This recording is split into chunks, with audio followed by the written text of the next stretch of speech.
Welcome back to the Pastest channel. Today we're going to go through everything to do with the MRCP Part 1 exam, the first step in becoming a specialist medical doctor in the UK. In this video we'll be going through what the exam is, who needs to sit it, and most importantly the things that you can do to improve your chances of success.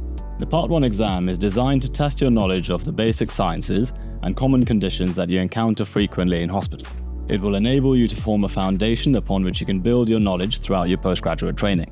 You will only be able to sit it once you've had at least 1 year of medical experience under your belt. Now let's talk a little bit about the exam format. It's made up of 2 3-hour exams, each of which contains 100 single best answer questions. So yes, you did hear that right, you'll be sitting 6 hours of exams in 1 day. An important point to bear in mind is that the exam has no negative marking, so this means that you should attempt every single question. Even if you don't really understand what's going on, it's worth an attempt nonetheless. So what's actually in these papers? It's designed to cover a broad range of medical topics and form the foundation upon which you will enter your medical training. There's a blueprint available on the MRCP website which gives you an outline of the various topics that are covered and how many SBAs roughly fall into each category. This should enable you to triage the topics to ensure that you make sure the bread and butter subjects are covered in decent depth. The Part 1 exam is all about the fundamentals of internal medicine.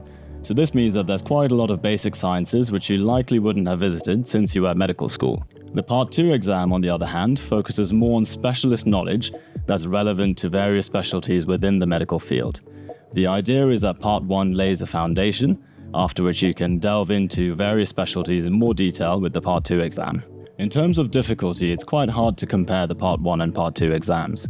The challenge with Part 1 is that you're going to have to recap quite a lot of content that you wouldn't have visited in a long time, for example cell metabolism. That being said, Part 2 is also quite challenging in that it asks you to basically recite quite a lot of detailed information from the various specialties, for example knowing certain cancer drugs in a lot of detail. So in many ways they're of a similar difficulty, but they vary in terms of the types of topics that are covered. Another important distinction to consider is that the Part 1 exam consists mostly of old-school text-based questions, whereas Part 2 is much more clinical. So they'll be showing you ECGs, imaging, and various other forms of clinical media that you'll be asked to interpret and make decisions on.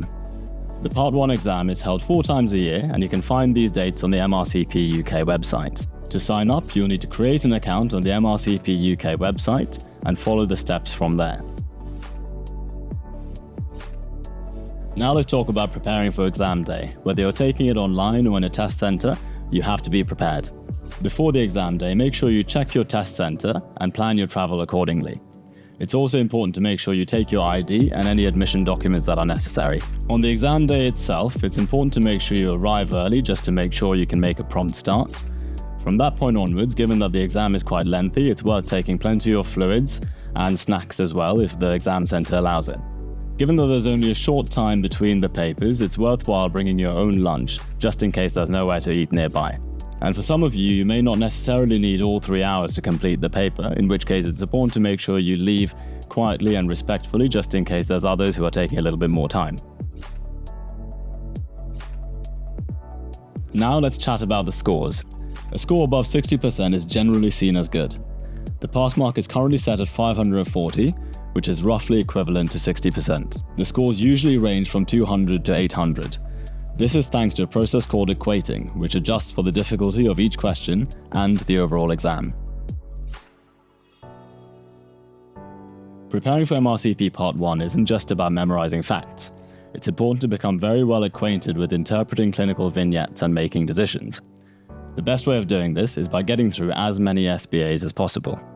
The Pastest question bank is a fantastic resource for this. Not only are there thousands of exam standard questions, but each answer is explained in detail. So not only do you know why the correct answer is correct, you will also know why you shouldn't pick the other options. It's more than just a question bank. You've got flashcards, bite-sized videos, and searchable content to really consolidate your knowledge. In the build-up to the exam, it's worth talking to other doctors who've been through it just to see if they have any other tips and tricks on how you can master this exam.